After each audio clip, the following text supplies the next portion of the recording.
Këshëm për atë që ndodhë sot Shqipëri dhe që do të ndodhë të ardhmen. Është paka shumë si gjykata speciale juaj këtu në Kosovë. Dhe më thënë, kur votua gjykata speciale në 2015 këtu, gjithë ishin pse mos bëhet, pse mos bëhet, pse mos bëhet. Kur filloi gjykata speciale të jepte efektet, pastaj ishte pse e votuam gjykatën speciale. Kështu është dhe SPAK-u, është një gjykatë, është një prokurori e posaçme me një gjykatë posaçme si edhe në Kosovë. E posaçme speciale është vetëm lojë fjalësh, po thelbi është i njëjtë dhe atë që nuk e ka bërë dot pra një jetë politik edhe për mungesë të demokracisë të brendshme edhe për shkak të leadershipit fort të disa politikanëve, me sa duket do duhet të përballen dhe shfaqen si në Rumani, si në Itali, si në Kroaci, si në Maqedoni me faktorin juridik dhe gjyqësor të politikës. Po a pe përdor si mosh apo si pateric e Roma Ilir Metën për me denigru figurën e Sali Berishës? Jo, unë mendoj që kjo është me radhë. Tani është radha e Sali Berishës me problemet me drejtësinë. Po tek e fundit e Sali Berisha një gjë ka bërë në të shkuar me Fatosnano, mos harrojmë që Fatosnano ka bërë 4 vjet burg. Kohën e Salit. Është edhe në kohën e parë të Berishës. Është edhe e Zotit Meta, por është edhe njerëzve shumë afër Ramës dhe besoj që është çështje kohe që edhe Zotit Rama do t'i duhet të përballet me krijesën politike, juridike që ka krijuar vetë ai si politikan dhe si kryeminist i majorancës. Domethënë, a mendon që është fundi i Sali Berishës dhe Ilir Metës në politikë? Fundin ta jep vota. Gjë që duhet themi është që ata janë dobësuar shumë politikisht dhe të gjë kanë treguar dhe zgjedhjet e fundit. Përfundimin si do ta kenë? A do të përfundojë se Nikola Gruevski apo jo? Rruga për në Shën Helen, në ishullin e Shën Helenës të Napoleon Bonapartit, po të marrë si shembull Bonapartin sepse dhe Rama dhe Berisha janë shumë filo-francez, ka qenë një rrugë e mundimshme. Besoj që ishe qartë. Është rruga e fundit dhe mundimshme. E mundimshme, ja? Do të jetë e mundimshme. Ferr politik. E mundimshme, pastaj ferr apo jo. Bonaparte ndryshoi, ishte arsyeja pse unë kaluam nga mesjeta në kohën moderne. Po shpeshherë po, me që jemi tek por pagoj një faturë shumë të rëndë dhe pagoj me izolimin dhe vetminë në ishullin Shën Helen, domethënë me vdekjen atje, kështu që me që jemi te presidenti Meta. Megjithatë, kjo nuk heq faktin që Bonaparte ka qenë figurë shumë e madhe. Absolutisht, diskutohet. Figurë e madhe e historisë botërore po edhe franceze. Me që jemi te presidenti Meta, shpeshherë kemi po kështu rëndom nëpër popull, kemi dëgju fjalë, po edhe kemi po nëpër portale ndryshme që është akuzuar shpeshherë që ka minjera të orit në Afrikë.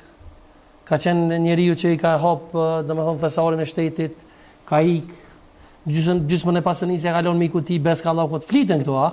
Nuk është që fliten. Cila është e vërteta, Ilir? Po, shiko. Unë që njoh mirë, domethënë mund të them që fatkeqësia kryesore e atij njeriu është që përveç politikës nuk di të bëjë gjë tjetër. Se sikur të dinte të bënte biznes apo gjithë ato gjërat që përmendet ti s'do kishte pas nevojë të rrinte më në politikë. Domethënë nuk është e vërtetë që ka minjerë të orit në Afrikë, ka pasuni në Angli. Po jo. Po si qëndron e vërteta në fakt se shpeshherë kanë akuzuar Ilir Metën. Se po të ishte kaq i fortë nuk do ishte këtu në. Po e kanë akuzuar shpeshherë domethënë që për një lidhje të mëshme të Ilir Metës me Gjencila Murtezajn. Sa është e vërtetë? Unë nuk merrem me thashë theme. Po, domethënë janë thashë theme, jo të vërteta. Unë s'jam marrë ndonjëherë me thashë theme sepse unë mendoj që thashë themet helmojnë gjërat e shëndetshme që ka jeta. Unë njoh mirë familjen e Zotit Meta. Po edhe unë një për çto po dua me udh poshtë këtë akuzë. I njoh fëmijët dhe ai është shumë familjar. Absolutisht. Dhe ka fëmijë shumë të mirë. Ka grua një kolege tjetër vetë e cila ka qenë politik po Ajsa Meta. Domethënë dhe pastaj unë njoh Zotin Kallaku, është për mua besi është një mik i mirë. Bisë unë e kam shumë mik, domethënë këtu janë pa vërteta. Është një mik i mirë. Po. Nuk i njoh bashortën, nuk e kam, vetëm një herë jam përshëndet me të. Dhe di një gjë që kur jam politik këto gjëra këto janë gjithmonë shumë. Po te?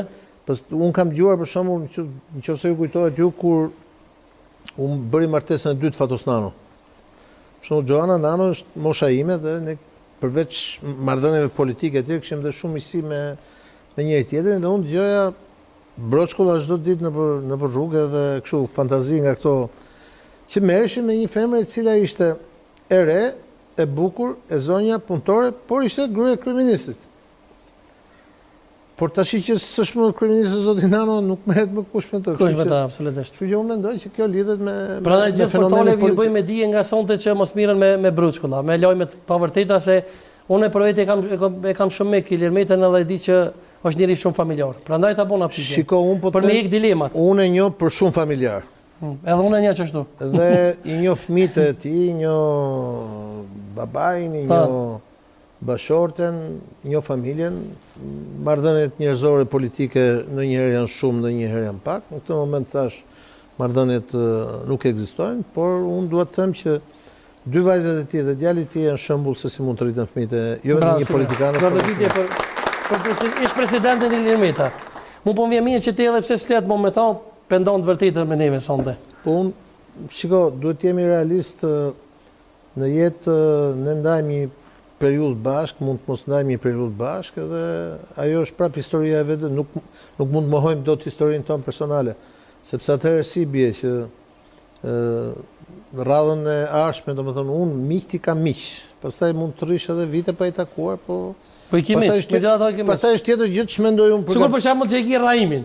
Po. Ta përmend me Raim Paceulli. Po, pastaj është tjetër gjë ç'mendoj unë për shembull politikisht. Unë mendoj që politikisht Sali Berisha dhe Ilir Meta kanë bërë vetvrasje në vitin 2019 dhe po paguajnë rëndat vetvrasje kur u braktisën zgjedhjet vendore dhe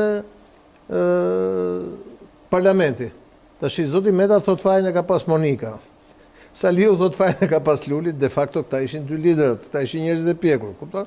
Dhe nëse sot është atje ku është Rama bashkë me partinë e tij, është edhe fal këtij fakti.